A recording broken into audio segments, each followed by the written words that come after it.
Bipolar disorder അതൊരു സാധാരണ mood swings ആണോ അതോ അതൊരു മാനസിക അവസ്ഥയാണോ? ഇന്നത്തെ വീഡിയോയിൽ നമ്മൾ നോക്കാൻ പോകുന്നത് ബൈപോളാർ ഡിസോർഡറിനെ കുറിച്ചാണ്. ബൈപോളാർ ഡിസോർഡർ എന്ന് പറയുന്നത് ഒരു മെന്റൽ ഹെൽത്ത് കണ്ടീഷൻ ആണ്.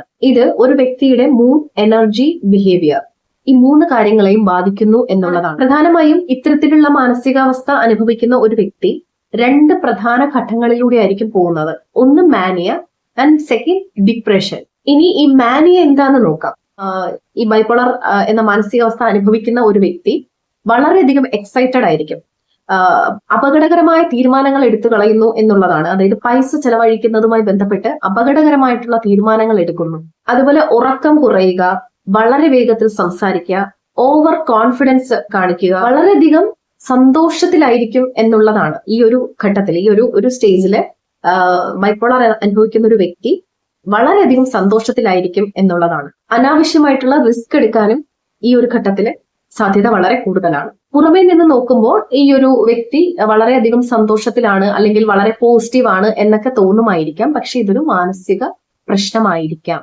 ഇനി ഞാൻ പറഞ്ഞു 2 ഘട്ടങ്ങളുണ്ട് അല്ലെ. ഈ ഒരു ബൈപോളർ എന്ന മാനസികാവസ്ഥ അനുഭവിക്കുന്ന ഒരാള് 2 ഘട്ടങ്ങളിലൂടെയാണ് പോകുന്നത്. അപ്പൊ ഫസ്റ്റ് വൺ ഞാൻ പറഞ്ഞു മാനിയ. ഇനി സെക്കൻഡ് ഡിപ്രഷൻ.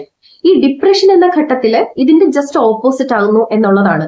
അതായത് ആകെ അങ്ങ് തളർന്നു പോകുന്നു, തകർന്നു പോകുന്നു, ആൾക്ക് ഒന്നും തോന്നാത്തൊരവസ്ഥ, വിശപ്പില്ലായ്മ, ഉറക്കമില്ലായ്മ, ഒന്നും ചെയ്യാൻ തോന്നാത്തൊരവസ്ഥ, ആത്മവിശ്വാസം പാടെ ചോർന്നു പോകുന്നു. അത് മാത്രമല്ല ജീവിക്കാൻ തന്നെ തോന്നാത്തൊരവസ്ഥ, എനിക്കിനി ജീവിക്കണ്ട എന്നുള്ള ഒരു അവസ്ഥയിലേക്ക് പോകുന്നു. ഇത് വെറും ഒരു സാഡ്നെസ് അല്ലെങ്കിൽ ഇതൊരു വിഷമമാണ് എന്നുള്ളതല്ല, അതിനും അപ്പുറം ഇത് സീരിയസ് ആയിട്ടുള്ള ഒരു കണ്ടീഷനാണ്. സോ ഈ 2 ഘട്ടങ്ങളിലൂടെയാണ് ഇത്തരത്തിലുള്ള ആൾക്കാർ കടന്നു പോകുന്നത്, മാനിയ ആൻഡ് ഡിപ്രഷൻ. ഇതിങ്ങനെ ചേഞ്ച് ആയിക്കൊണ്ടേയിരിക്കും. അപ്പൊ ഇതൊരു സാധാരണമായ നിസ്സാരമായ മൂഡ് സ്വിങ്സ് ആണ് എന്ന് നമുക്ക് പറയാൻ കഴിയില്ല.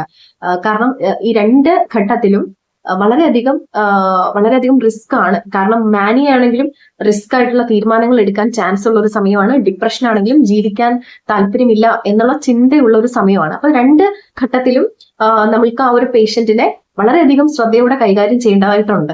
ഇനി നമ്മൾക്ക് ഇതിന്റെ കാരണങ്ങൾ എന്തൊക്കെയാണെന്ന് നോക്കാം. ബൈപോളർ പല കാരണങ്ങൾ കൊണ്ട് വരാം. അതിൽ മെയിൻ ആയിട്ട് ജനറ്റിക് ഫാക്ടേഴ്സ് ഉണ്ട്. പിന്നെ ബ്രെയിൻ കെമിസ്ട്രി ഇംബാലൻസിങ്, സ്ട്രെസ്ഫുൾ ആയിട്ടുള്ള ഇവന്റ്സ് കൂടെ കടന്നു പോയിക്കോ, കണ്ടിന്യൂസ് ആയിട്ട് സ്ട്രെസ്ഫുൾ ഇവന്റ്സ് മാനേജ് ചെയ്യുന്ന ആൾക്കാർക്ക് വരാനുള്ള ചാൻസ് ഉണ്ട്. പിന്നെ ട്രോമ. ഇതൊരിക്കലും ഒരു വ്യക്തിയുടെ തെറ്റല്ല, ഇതൊരു മെഡിക്കൽ കണ്ടീഷനാണ്. ബൈപോളർ ഡിസോർഡർ പല തരത്തിലുള്ളത് കൊണ്ട് തന്നെ സിംറ്റംസും പല തരത്തിലായിരിക്കും.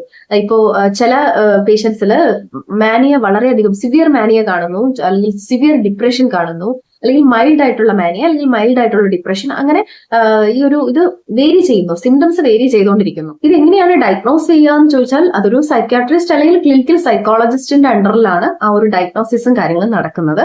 ഇങ്ങനെ ഡയഗ്നോസ് ചെയ്യപ്പെട്ട് കഴിയുമ്പോൾ പിന്നെ മെഡിക്കേഷൻ സ്റ്റാർട്ട് ചെയ്യും. മൂഡ് സ്റ്റെബിലൈസേഴ്സ് ആയിരിക്കും അവർക്ക് കൊടുക്കുന്ന മെഡിക്കേഷനിൽ പ്രധാനമായിട്ടും വരുന്നത്. അപ്പൊ ആ ഒരു മൂഡ് ഒന്ന് സ്റ്റേബിൾ ആയതിനു ശേഷം നമ്മൾ CBT പോലുള്ളത് സ്റ്റാർട്ട് ചെയ്യുമ്പോൾ അത് പെട്ടെന്ന് ഇഫക്റ്റീവ് ആയിട്ട് അവർക്ക് അവരുടെ ലൈഫിൽ ചേഞ്ചസ് കൊണ്ടുവരും. ലൈഫ് സ്റ്റൈലിൽ വരുത്തുന്ന ചേഞ്ചസിലൂടെ തന്നെ ആ ഒരു വ്യക്തിയെ നമ്മൾക്ക് നോർമൽ ലൈഫിലേക്ക് കൊണ്ടുവരാൻ കഴിയും എന്നുള്ളതാണ്. ഒരു ബൈപോളർ വന്ന ഒരാളെ നമുക്ക് എങ്ങനെ ഹെൽപ്പ് ചെയ്യാൻ കഴിയും? ഇപ്പൊ നിങ്ങൾക്ക് അടുത്ത് നിൽക്കുന്ന ഒരാൾ അല്ലെങ്കിൽ നിങ്ങൾക്ക് പരിചയമുള്ള ഒരാൾക്ക് ഇങ്ങനെ ഇത്തരത്തിലുള്ള അവസ്ഥകളിൽ കൂടി കടന്നു പോയിക്കൊണ്ടിരിക്കുകയാണ്. അപ്പൊ നിങ്ങൾക്ക് എങ്ങനെ അവരെ ഹെൽപ്പ് ചെയ്യാൻ കഴിയും? വേറൊന്നുമില്ല, നമ്മൾ എൻകറേജ് ചെയ്യിക്കുക എന്നുള്ളതാണ്. അവരെ ട്രീറ്റ്മെന്റ് എടുക്കാനായിട്ട്, അതായത് മെഡിക്കേഷൻ ഫോളോ ചെയ്യാനും ഇത്തരത്തിൽ CBT പോലുള്ള തെറാപ്പീസ് ഫോളോ ചെയ്യാനും നമ്മൾ അവരെ എൻകറേജ് ചെയ്യിക്കുക എന്നുള്ളതാണ് നമ്മൾക്ക് ചെയ്യാൻ കഴിയുന്നത്. മാത്രമല്ല നമ്മൾ നല്ല സപ്പോർട്ട് കൊടുക്കുന്നതോടൊപ്പം തന്നെ നമ്മൾ വളരെയധികം പേഷ്യൻസ് കാണിക്കുക, അവരെ കേൾക്കുക, അവരെ വെറുതെ കുറ്റപ്പെടുത്താതെ അവർ പറയുന്നത് എന്താണെന്ന് നമ്മളൊന്ന് കേൾക്കുക, ഒന്ന് പേഷ്യന്റ് ആയിട്ടിരിക്കുക, അവരുടെ അടുത്ത് കുറച്ച് അവരെ ഒന്ന് സപ്പോർട്ട് ചെയ്യുക, അവരുടെ ആ ഒരു കണ്ടീഷനിൽ നമ്മൾ കൂടെ നിന്ന് സപ്പോർട്ട് കൊടുക്കുക എന്നുള്ളതാണ്. ഇത് പലപ്പോഴും മൂഡ് സ്വിങ്സ് ആണ് അല്ലെങ്കിൽ ഓവർ റിയാക്ട് ചെയ്യുന്നതാണ് എന്നൊക്കെ കരുതി വളരെ നിസ്സാരമായിട്ട് കാണുന്ന ആൾക്കാരുണ്ട്. പക്ഷെ അങ്ങനെയല്ല, ഇതൊരു കറക്റ്റ് ആയിട്ടുള്ള ഒരു മെന്റൽ ഇൽനെസ് തന്നെയാണ്. നമ്മൾ പ്രോപ്പർ ആയിട്ടുള്ള ട്രീറ്റ്മെന്റ് ഇതിന് ആവശ്യമാണ്. നമ്മുടെ കൂടി ഉത്തരവാദിത്തമാണ് നമ്മൾ ഓക്കെ ആയിട്ടിരിക്കുക എന്നുള്ളത്. നമ്മുടെ റെസ്പോൺസിബിലിറ്റിയാണ് നമ്മുടെ മെന്റൽ ഹെൽത്ത് എന്ന് പറയുന്നത്. അത് വേറെ ആരും വന്ന് നോക്കില്ല, നമ്മൾ തന്നെ നമ്മുടെ മെന്റൽ ഹെൽത്ത് ഓക്കെ ആക്കുക. സോ നിങ്ങൾ അങ്ങനെ അനുഭവിക്കുന്നുണ്ടെങ്കിൽ നിങ്ങൾ ഉറപ്പായിട്ടും ഒരു മെന്റൽ ഹെൽത്ത് സപ്പോർട്ട് തേടുക എന്നുള്ളതാണ്. അതിന് യാതൊരുവിധ നാണക്കേടും നിങ്ങൾ വിചാരിക്കേണ്ട കാര്യമില്ല. ഇനി നിങ്ങളുടെ ഫ്രണ്ട് സർക്കിളിൽ ആരെങ്കിലും ഇതുപോലെ അനുഭവിക്കുന്നുണ്ടെങ്കിൽ നിങ്ങൾ അവരെ ഹെൽപ്പ് ചെയ്യുക എന്നുള്ളതാണ്. അവരെ എൻകറേജ് ചെയ്യിക്കുക ട്രീറ്റ്മെന്റ് എടുക്കാനും അല്ലെങ്കിൽ അല്ലെങ്കിൽ ഇത്തരത്തിലുള്ള CBT പോലുള്ള തെറാപ്പീസ് ഫോളോ ചെയ്യാനൊക്കെ നിങ്ങൾ അവരെ എൻകറേജ് ചെയ്യിക്കുക എന്നുള്ളതാണ്. ഇതിൽ യാതൊരുവിധ നാണക്കേടും വിചാരിക്കേണ്ട കാര്യമില്ല. നിങ്ങൾ ഒറ്റയ്ക്കല്ല എന്ന് നിങ്ങൾ ആദ്യം മനസ്സിലാക്കുക. നിങ്ങൾക്ക് സഹായം ലഭ്യമാണ്, പക്ഷെ നിങ്ങൾ അത് തേടുക. ആ ഒരു സഹായം തേടുമ്പോഴാണ് നിങ്ങൾക്ക് ആ സഹായം ലഭ്യമാകുന്നത്. നിങ്ങൾ അത് ആരോടും പറയാതെ അതിങ്ങനെ മൂടി വെക്കുമ്പോൾ ആ ഒരു പ്രശ്നം വഷളാകത്തേ ഉള്ളൂ. സോ നിങ്ങൾക്ക് അങ്ങനെ ഒരു അവസ്ഥ ഉണ്ടെങ്കിൽ നിങ്ങൾ ഉറപ്പായിട്ടും ഒരു മെന്റൽ ഹെൽത്ത് സപ്പോർട്ട് തേടുക. നിങ്ങൾ അതിന്റെ പ്രോപ്പറായിട്ടുള്ള ട്രീറ്റ്മെന്റ് എടുക്കുക. ആ ഒരു സഹായം കിട്ടുന്നതോടുകൂടി നിങ്ങളുടെ ജീവിതം മെച്ചപ്പെടുകയാണ്. നിങ്ങൾക്ക് ഈ വീഡിയോ ഉപകാരപ്പെട്ടുവെങ്കിൽ കമന്റ് ചെയ്യുക. അടുത്ത വീഡിയോയോടെ നമുക്ക് വീണ്ടും കാണാം.